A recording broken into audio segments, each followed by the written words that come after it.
Qual é a nossa proposta de conversa hoje? É bolha. E por que bolha? Porque a gente tem algumas armadilhas aqui no processo de diagnóstico, porque a gente tem algumas lesões que não parecem ser bolhas e são bolhas. A gente tem bolhas que acontecem e nos confundem no processo de diagnóstico. São armadilhas que acontecem muitas vezes no atendimento do paciente, que acabam nos confundindo no diagnóstico diferencial ou na conduta que a gente vai tomar, porque às vezes as lesões mimetizam outras situações. Mas acontece que essa parada, quando a gente fala bolha, a gente está falando de uma das lesões fundamentais. E qual é o intuito de a gente ter essa classificação das lesões fundamentais, que sempre é um capítulo tão chato, né? Normalmente a gente não gosta de dar aula disso, quem ensina isso, e os alunos também não gostam muito de estudar esse negócio das lesões fundamentais, porque a questão da prática ela precisa ser trazida para esse contexto, e isso é que é o difícil, né? Mostrar para o aluno que quando você determina qual é a lesão fundamental, você orienta todo o seu processo diagnóstico. Porque aí você vai procurar lesões que têm aquele jeitão daquilo que você identificou ali ou classificou numa das diferentes lesões fundamentais. Quando você consegue fazer essa conexão da lesão fundamental com um grupo de lesões, um grupo de patologias que vai ali orientar as suas possibilidades de diagnosticar o paciente, você percebe como isso é importante. Então, o que eu quero dizer é que nós temos várias maneiras de construir o nosso processo de diagnóstico. E uma dessas formas é você justamente determinar o jeitão, a principal característica da lesão e trabalhar dentro daquele grupo. Acontece que quando você identifica aquilo como sendo uma bolha, você tem então essa questão das armadilhas, lesões que não parecem ser bolhas, lesões que foram bolhas, as bolhas estouraram e agora ficaram as úlceras. E toda essa percepção, toda essa questão precisa estar presente quando a gente está fazendo o nosso pensamento ali, o nosso raciocínio. É claro que você precisa começar o processo sempre ali, ó, do mesmo passo a passo, assim, a gente não pode queimar etapa, né? Então você vai fazer o seu raciocínio identificando a lesão fundamental, determinando que é bolha, mas você não pode deixar de fazer o processo lá da anamnese bem detalhada, de conversar bastante com o paciente. Às vezes o paciente vem queixando de uma ferida, né, de uma úlcera, uma ferida, que era uma bolha. E que se a gente não perguntar, nós perdemos a principal pista para fazer o diagnóstico da lesão. E às vezes a gente então fica perdido no processo por causa de uma pergunta que faltou lá no início. Então, nós vamos fazer essa linha de raciocínio colocando ali qual é a principal lesão fundamental, no caso a bolha, e trabalhando dentro desse grupo, mas isso não exclui o resto. Essa é uma das maneiras da gente fazer esse raciocínio, mas o chão de fábrica, o beabá do processo, ele não pode nunca deixar de ser feito, né? Que é aquela anamnese detalhada. Tem uma outra questão que é classificatória dentro lá dessas lesões fundamentais, que é o que é vesícula e o que é bolha. Pessoal, isso é importante do ponto de vista acadêmico, é importante quando a gente vai descrever a lesão, mas não é importante na conversa com o paciente. O paciente não vai fazer essa diferenciação se aquilo era uma vesícula ou se era uma bolha. Então, usualmente, quando eu estou conversando com o paciente, eu costumo tratar tudo de forma indistinta como bolha, porque é mais fácil para o entendimento do paciente. E se eu acho que era vesícula, eu não pergunto para o paciente se era vesícula, eu pergunto se era uma bolinha, porque na verdade, quando você vai ver essa classificação lá, é meio centímetro para baixo é vesícula, meio centímetro para cima é bolha. Então eu prefiro chamar de bolinha, que o paciente entende com mais clareza, a gente tem uma comunicação mais real. E isso é muito importante quando a gente quer assim, a fidelidade do nosso diagnóstico. A gente precisa conversar com clareza com o paciente, precisa ter uma conversa que ele nos entenda. Portanto, não dá para a gente esmiuçar demais essa questão da caracterização da lesão. Isso é para a gente Às vezes, quando a gente conversa entre colegas, é importante também essa definição, mas na hora da anamnese, na hora de conversar com o paciente, vamos considerar as lesões que têm conteúdo líquido. Então, isso facilita a nossa comunicação, torna ela mais fácil com o paciente e a gente vai ter uma fidelidade melhor nesse processo. E vamos então começar a ver aqui algumas figuras a respeito disso. Então, primeiro ponto importante é a gente lembrar que bolha é uma lesão fundamental e normalmente se você vai pegar isso em algum texto clássico, você vai ter capítulos lá de lesões vesiculobolhosas, que era justamente o que eu conversava aqui na questão da anamnese, de você ser claro com o paciente e nesse momento que você está fazendo o diagnóstico, não se preocupar com esses detalhes específicos, se é vesícula, se é bolha, né? Então, algo vesículo-bolhosa. Acontece que o paciente pode ter úlceras na mucosa, que elas eram bolhas antes, e isso é um ponto importante para nós fazermos o diagnóstico diferencial, e a gente precisa perguntar isso na nossa conversa, né?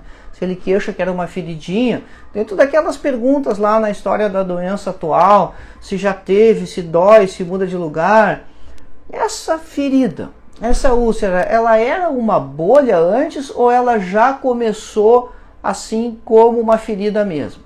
Porque isso ajuda muito no nosso diagnóstico diferencial, como a gente vai ver na sequência aqui.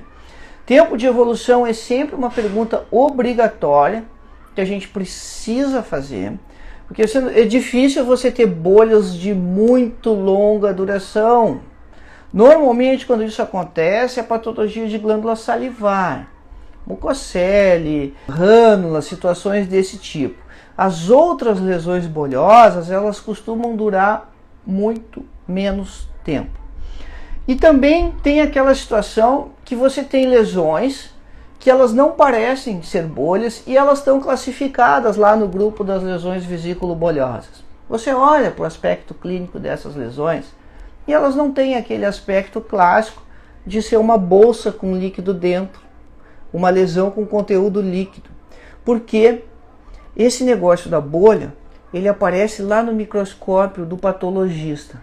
E aí os caras acabam classificando dentro do grupo de lesões vesículo-bolhosas. Aí você está no processo lá de diagnosticar o caso do seu paciente, porque esse grupo dessas lesões que não parecem bolhas, são casos difíceis mesmo, né? E aí você está pesquisando, estudando, e essa não é a característica principal. E você está trabalhando justamente nessa linha de pensamento de pegar a principal característica da lesão e ali dentro você conseguir encaixar o caso do seu paciente. E como aquilo não é típico, a tendência é que você não vá para esse capítulo, né? Você não vá para essa área aí. E por isso fica um pouco mais difícil determinar o diagnóstico. Então isso é uma armadilha. Isso é uma armadilha que você tem que estar atento. Às vezes a bolha existiu, não existe mais. Às vezes ela não tem o aspecto de que fosse uma bolha. E aquelas que estão durando muito tempo, tenha atenção, porque ou você está à frente de patologia salivar, de glândula salivar, mucocele ou rânula, ou possivelmente é um cisto. Porque a rigor, né, conceituação de cisto é uma cavidade revestida parcial ou totalmente por epitélio, mas com líquido dentro. Então ele não deixa de ser também como fosse uma bolha. Não é propriamente uma dessas lesões de bolha, mas ele vai ter o mesmo jeitão e por isso acaba durando muito tempo, porque essas lesões bolhosas elas têm longa duração. Também tem aquelas situações onde parece ser uma bolha, mas na verdade você não está frente a uma bolha. Ali nas setas brancas você tem os exemplos, então, de vesícula e de bolha, e a diferença é fundamentalmente o tamanho, que aqui na representação do desenho do esqueminha está praticamente do mesmo tamanho, mas o parâmetro é meio centímetro.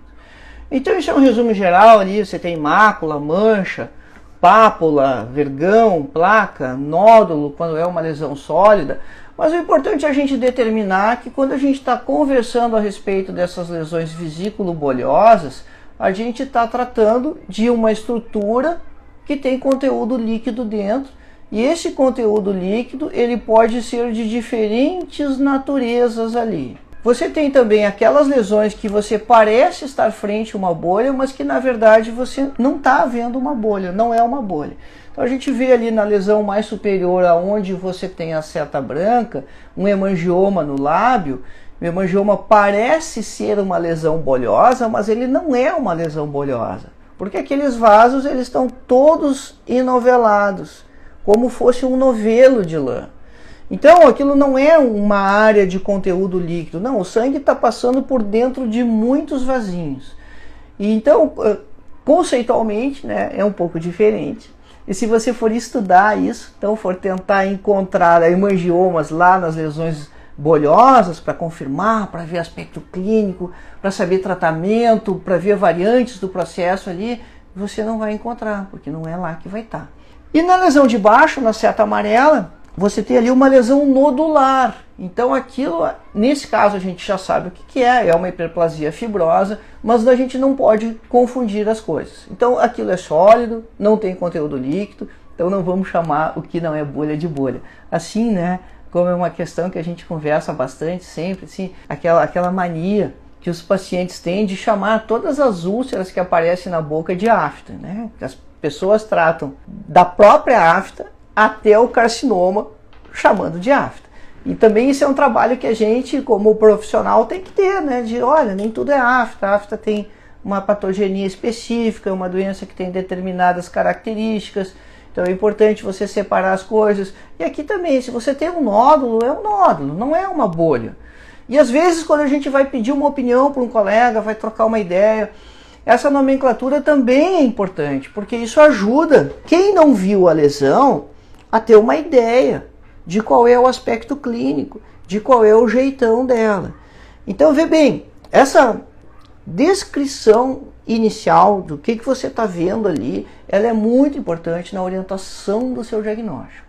Então, você assim começa a separar as coisas, você começa a abrir gavetas diferentes no processo de diagnóstico. E isso te facilita o raciocínio. Isso te facilita o raciocínio clínico. Essa é uma das maneiras de você fazer o raciocínio clínico para fazer o diagnóstico diferencial.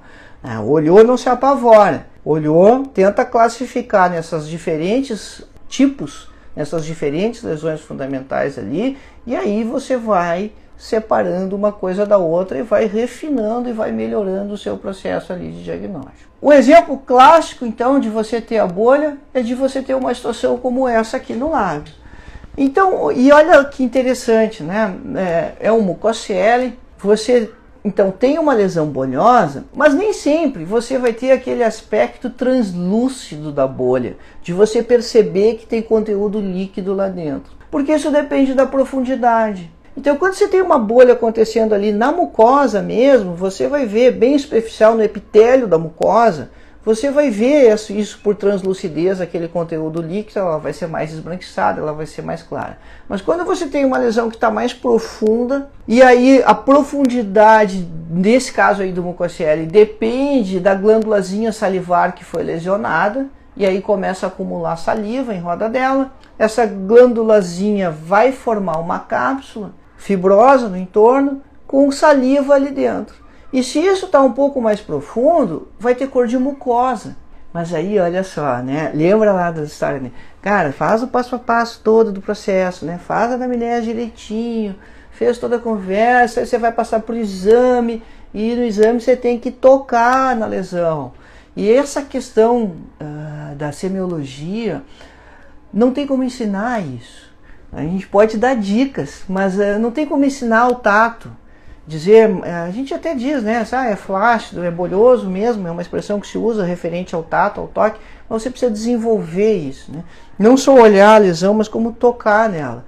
E com o passar do tempo, você vai desenvolvendo esse repertório de conhecimento aí de semiotécnica que te ajuda muito, porque só no tocar com a consistência, depois que você já tocou a primeira, a segunda, a terceira, a quarta lesão, você vai aprender cada vez discernir melhor isso. E aqui então você vai tocar e vai sentir que não é um nódulo. E se não é um nódulo, não é sólido, apesar de ser mais profundo, você já elimina trocentas mil lesões aqui no seu diagnóstico, né? E isso vai te dando segurança. Aí, na imagem de baixo, quando você faz a remoção do mucocele, você vê com clareza que era uma bolha, porque agora sim que saiu toda aquela mucosa de cima, porque ele estava um pouquinho mais profundo, você consegue ver a translucidez ali, o conteúdo líquido ali. Tem junto, para baixo, na imagem ali, outros nódulos menores aderidos à lesão, e esses nódulos menores aqui, eles não fazem parte da bolha. Esses nódulos aqui, na porção mais inferior, são glândulas salivares acessórias. E como você não sabe qual delas que fez o mucocele, tudo que aparecia ali aderido à bolha, você precisa tirar também, porque não adianta nada você tratar a bolha e deixar a glândula que está lesionada. Você está fazendo o seu processo diagnóstico através da bolha, mas não é a bolha que você tem que tratar. Que se você tratar só essa bolha aqui, você não resolve o problema definitivamente. E daqui a algum tempo o paciente vai fazer outro mucocele no mesmo lugar. Essa é uma lesão que você tem que tratar cirurgicamente. Tratamento cirúrgico, de novo, precisa, né? Acontece às vezes, muitas vezes a gente erra, mas se a gente puder evitar o erro, né? Poder minimizar essa questão, evitando as recidivas, isso é muito importante. E a recidiva no mucocele você minimiza, você tenta eliminar essa possibilidade. Não é tirando o mucocele em si, é tirando todas as glândulazinhas acessórias que aparecem ali junto dele, porque você não sabe qual delas é que está provocando a bolha. Então, sentiu a jogada, né? Você fez a questão do diagnóstico, da orientação do seu raciocínio clínico pela bolha, mas o tratamento inclui remover a bolha, mas não é essa a solução. A solução é você tirar a glândula que vai estar ali embaixo também. Gente, tem aí várias técnicas, né? O nosso intuito não é discutir a questão da remoção cirúrgica do mucocele, mas é incluir ele nessa questão dos diagnósticos diferenciais dessas lesões bolhosas. E aí, então, lá na anamnese é importante a história de recorrência, se já teve antes, se não teve, porque isso perfura, às vezes, quando o paciente morde ou quando o paciente se alimenta, e tudo isso vai nos ajudando a orientar o pensamento. E isso é mais frequente ainda, essa história de perfurar a lesão e aí ela voltar a acontecer, principalmente quando a gente está tratando criança, como esse caso aqui. E aí na criança, muito daquele aspecto da bolha, se já sofreu recidivas, né, se já mordeu e já formou de novo, então mordeu, cicatrizou, formou de novo. Cada vez que cicatriza, fibrosa um pouquinho. E olha que vai perdendo aquele aspecto típico ali de uma bolha. E vai ficando com mais jeito, com mais aspecto de uma lesão nodular. Aí você vai palpar, vai manipular, vai perguntar a história, não esquece do passo a passo todo, né? Que começou lá na história da doença atual, para você orientar o raciocínio e não simplesmente bota o olho ali. Qual é o erro de você imaginar que isso aqui seja uma hiperplasia fibrosa ou um granuloma piogênico, se você vai ter que remover do mesmo jeito, hein? Fazer esse diagnóstico diferencial, porque no caso daquela criança ali, se você trata aquilo como uma hiperplasia fibrosa ou como um granuloma piogênico, você não vai se preocupar com as glândulas que estão embaixo, você vai fazer uma remoção superficial da lesão e vai deixar as glândulas lá embaixo. E o que te enganou? O que te enganou aqui foi o aspecto clínico, porque o aspecto clínico não estava com o aspecto clássico da bolha. E aí o lance, para você não cair na armadilha, ele estava justamente lá desse diagnóstico diferencial na criança ali que estava traumatizando a bolha e a bolha acabou fibrosando e mudando esse aspecto clínico. Então você pode ter essas bolhas e glândula salivar, elas também acontecendo no assoalho da boca, e aí vem a história da rânula, ou você pode ter ali no ventre da língua, mas gente, a patogenia do processo é a mesma. Você teve uma lesão no ducto da glândula e a saliva formou a bolha. Aqui tem opções de tratamento, né? Se você for entrar aí na questão da cirurgia, tem pelo menos 3 possibilidades técnicas que são bem diferentes, umas mais simples, outras muito mais agressivas, né? Lá no curso no Curar Transforma a gente tem isso bem detalhado lá, inclusive essas técnicas que são mais simples, que dá para você realizar com muita tranquilidade no consultório, com segurança, que você resolve com muita tranquilidade. Ali na língua a gente precisa lembrar que tem uma glândula salivar maior, a glândula de Nunn, que fica no ápice, que pode fazer essas lesões. Mas vê bem, o processo aqui, a patogenia é sempre a mesma. Você teve a lesão, você tem a formação da bolha, e aí você precisa tratar da forma que se aplica para cada patologia. Nesse caso aqui vai ser cirúrgico, mas você tem várias opções técnicas. Você não vê a língua no caso de cima ali nas setras brancas, você só vê a bolha da rânula. A língua está projetada para trás. Então aquilo que nós enxergamos mais posteriormente não é o palato do paciente, é a língua que está deslocada para trás. O próximo recado importante aqui é que a gente, quando está falando dessas lesões bolhosas, a gente não pode esquecer dos dentes também, né? A gente, quando está conversando de estomatologia, sempre fala muito da mucosa e às vezes não fala dos dentes e às vezes até usa isso como uma crítica, né?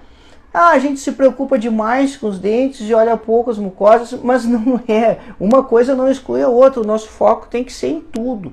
Tem que ser nos dentes e tem que ser também nas mucosas. E quando você está absolutamente preocupado com as mucosas, você não pode esquecer a questão odontológica. Então você tem casos como o início de abscessos ali, né, que você não pode pensar só em dentes, mas também não pode esquecer dos dentes. Você tem ali uma parúlide, que é a fístula querendo acontecer. A gente pode até brincar que isso aí falta 5 minutos para ser uma fístula, né? Mas não adianta a gente viajar no nosso processo diagnóstico e esquecer a questão dentária, a questão odontológica, ainda mais quando tem uma relação assim de vizinhança tão próxima. Então tem bolhas que elas têm causas nos dentes, sim. Nem todas as bolhas são situações que estão acontecendo exclusivamente na mucosa e a gente não pode dissociar as coisas, né? Essas coisas elas têm que andar junto quando a gente vai diagnosticar isso nos pacientes. Bom, uma outra situação de bolha, eu vou contar a história antes, porque a história é sensacional. O paciente chega no consultório contando uma história fantástica. E você imagina que ele sonhou aquela história, o que ele está tirando você para louco. Porque eles acabam contando que normalmente eles estavam comendo alguma coisa, estava jantando, comendo cachorro quente, alguma coisa assim. E de repente sentiu uma dor dentro da boca. E depois daquela dor, a boca encheu de sangue. Mas encheu de sangue. Tem alguns pacientes, inclusive, que vêm com aquela história assim, dizem, doutor, me estourou uma veia da cabeça. Eu achei. Porque era muito sangue. Aí, quando é que foi isso? Não, foi ontem. Foi anteontem. Faz 2, 3 dias, né? Sempre é uma história recente. Raríssimas vezes, os pacientes vão chegar no consultório e vão contar para vocês assim, doutor, formou uma bolha de sangue na minha boca e ela tá lá. Normalmente essa bolha de sangue não tá lá. Essa bolha de sangue estourou porque ela é muito delicada e ela se forma muito rapidamente. E como ela é muito delicada, ela é muito fininha, aquela mucosa ali, por isso que se o paciente estava se alimentando, por isso que ela acaba estourando e aquele volume de sangue sai. Ocupa a boca toda, literalmente. E se você não está atento a essa história, não conhece essa história, né, você acha que é loucura da cabeça do paciente. Aí você vai examinar. Bom, se a bolha está lá, beleza, você vai confirmar a história dele. Mas na maioria das vezes, você vai ver uma úlcera rasa, que é muito mais frequente no palato mole, mas pode acontecer em lábio e bochecha também. E quando acontece nessas outras posições, normalmente ela é pequena. O que acontece de verdade a gente não sabe, mas isso tem um nome. Chique, sofisticado, né? Isso chama angina bolhosa hemorrágica. Se acredita que seja um fenômeno alérgico, costuma isso acontecer só em pessoas de mais de 40 anos, e eu não sei porquê, pessoal. Tem regiões que isso aparece bastante, tem regiões que isso é muito raro, mas o fato é que você precisa saber disso, para quando o paciente aparecer com essa história sensacional, você não imaginar que ele está louco e você acreditar nisso, porque isso realmente acontece. Então essa mancha, que não é uma mancha, é uma bolha lá no palato mole, é a formação dessa angina bolhosa hemorrágica, que chama angina por causa da dor. Quando aquela mucosa descola entre suas camadas para ver aquele acúmulo de sangue ali. O que se acredita é que isso seja um fenômeno alérgico, mas aí você tem que fazer um trabalho de detetive para tentar descobrir o que foi da alimentação. Tem pacientes que experimentam isso uma única vez na vida. Tem pacientes que fazem episódios recorrentes dessa lesão. E aí o que você vai fazer? Você não tem o que fazer. Você tem que cuidar da cicatrização da ferida, evitar infecção secundária da cicatrização ali, e aí clorexidina vai muito bem para isso. Mas se você for para a literatura, vai estar descrito lá que você deve excluir a possibilidade de discrasia sanguínea. Então, se você quiser, se tiver dúvida nessa história, pode solicitar exames hematológicos, mas vê bem, né, gente? Se essa pessoa está lá com 50, 60 anos e tivesse uma discrasia sanguínea, certamente isso já estaria diagnosticado. De qualquer forma, isso é o que está no livrinho, né? O que está descrito lá que precisa ser feito. Bom, outra situação de lesão bolhosa frequente é o herpes, e aí então tem aquela armadilha de que isso começou como uma vesícula, mas às vezes o paciente vem constar e já era uma úlcera. Então lembra da história da anamnese, o quanto isso é importante, e às vezes a gente erra quando esquece que o herpes pode acontecer dentro da boca, o herpes intrabucal. E quando ele acontece na mucosa, lá dentro da boca, como nessa imagem do palato aqui, é muito provável que as vesículas não sejam percebidas, as bolhas. E aí volta lá para o ponto inicial, né? Poxa, como é que eu vou descobrir esse negócio aqui? É justamente o beabá do processo do raciocínio clínico. Você tem que conversar com o paciente, né? Você costuma fazer herpes, faz no lábio, e aí você vai fechando a história do processo. Teve coceira, né, prurido no céu da boca antes que aparecesse aquilo. Você viu se tinha bolhas? Dificilmente ele viu, porque também é delicado. E aí a gente está falando de uma lesão que é vesículo bolhosa, mas que é uma úlcera agora, porque no momento que ele veio consultar, ele já tinha ulcerado. Então, você está lá tentando orientar o pensamento, tentando orientar as ideias para fazer o diagnóstico diferencial, e às vezes está faltando essa informação preliminar aí, que é muito importante, que é da história clínica dele, que é isso que vai orientar o seu raciocínio. Então, sistematicamente a gente tem conversado e tem falado dessa questão de você tentar adivinhar o diagnóstico, né? De tu botar o olho e já querer dizer para o paciente que quer, como se isso fosse um bate-pronto, alguma coisa imediata. E não pode ser assim, nem nessas lesões que são relativamente mais frequentes, né? Que são relativamente mais comum que as outras lesões. Então, nunca atropela o processo, né? Quando a gente atropela o método, é que a gente acaba errando com mais facilidade, errando com mais frequência. E lembrar da historinha de todo o vírus, né? O que o vírus faz? O vírus ele vai entrar para dentro da célula, vai usar o aparato da célula, o aparato de síntese para se reproduzir, fazer mais partículas iguais a ele, e daqui a pouco ele estoura essa célula para poder extravasar toda aquela quantidade de vírus que ele produziu lá dentro. E aí que vai formar a vesícula no herpes. Ele entrou para dentro do ceratinócito, ele começou a replicar dentro do ceratinócito, ele chegou lá pela camada basal, porque ele veio pelo nervo trigêmeo, e começou a replicar lá dentro, e o ceratinócito começou a estourar um, outro, e aquelas celulinhas todas que explodiram acabaram formando aquela vesícula ali. Então é fundamental lembrar que aquela fase da vesícula ali, aquele líquido que tem ali dentro, gente, aquilo é muita partícula viral. Então essa fase da vesícula ali é a fase da bolha, ou vesículo bolhosa, né? Não vamos entrar no mérito aqui da discussão do tamanho. Aquela fase ali, vesículo bolhosa, é extremamente contagiosa, porque todo aquele líquido ali está cheio de partícula viral que acabou formando, acabou estourando por causa da replicação que aconteceu dentro da célula. E aí, pessoal, a questão de lesões maiores, né? Quando você pode ter cistos. Então, olha só, aqui muda o padrão da jogada, né? Então, você tem lá no palato, molha, aquela é uma bolha, não tem a cor da bolha, porque isso está mais profundo, isso era intraósseo e acabou chegando na mucosa, mas você toca e aquilo faz assim, né? É flutuante. Então você sente que tem conteúdo líquido lá dentro. Aí você faz uma radiografia periapical ali, tem um dente com endo e a lesão não cabe na radiografia.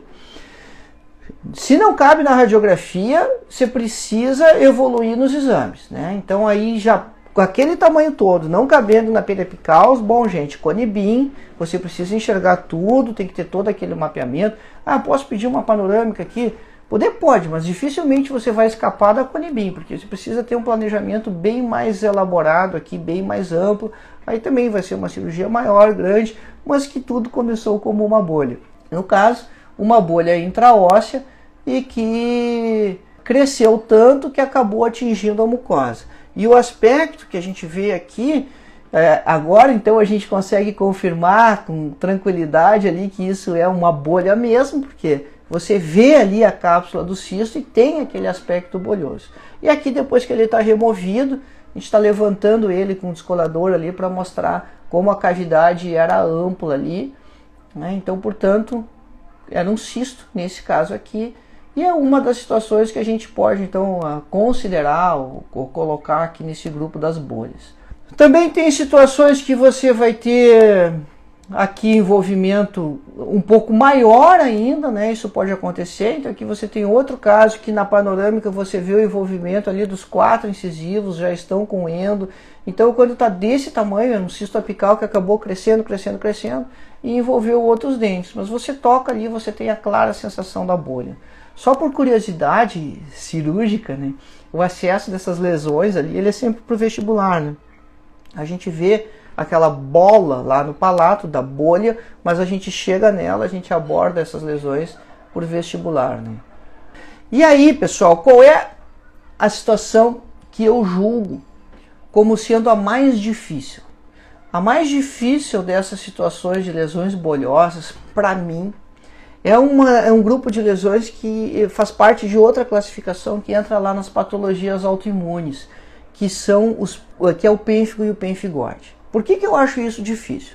Primeiro porque é difícil diagnosticar, é difícil tratar, não tem cura, então você vai tratar o paciente indefinidamente, né? Porque você precisa melhorar, monitorar, fazer o acompanhamento, tem que usar corticoide quase sempre, aí você vai alternando e tal.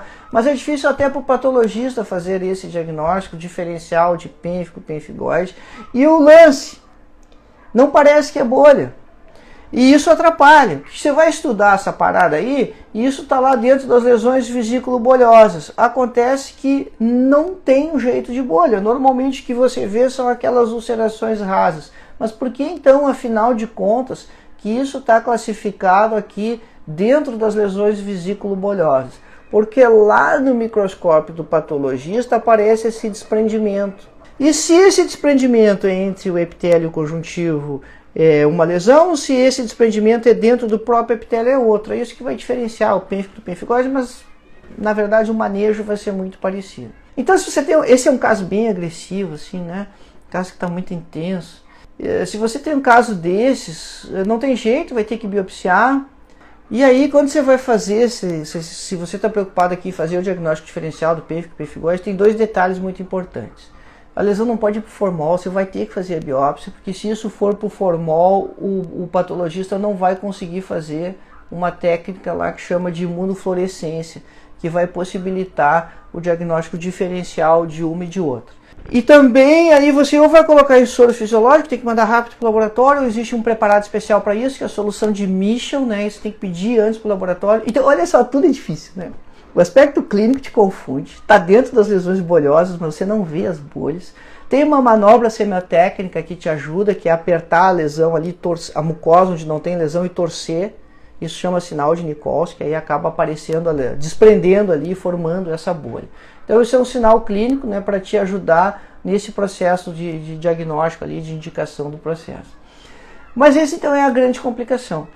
Então, vê bem, todo o raciocínio clínico ele está baseado primeiro de você respeitar o beabá, depois você vai conseguir pautar dentro das lesões fundamentais se era bolha ou não, cuidando dessas armadilhas, daquelas que eram bolha e agora são úlceras, e daquelas que são bolhosas, mas não parece que é bolha, porque isso vem lá da classificação do microscópio.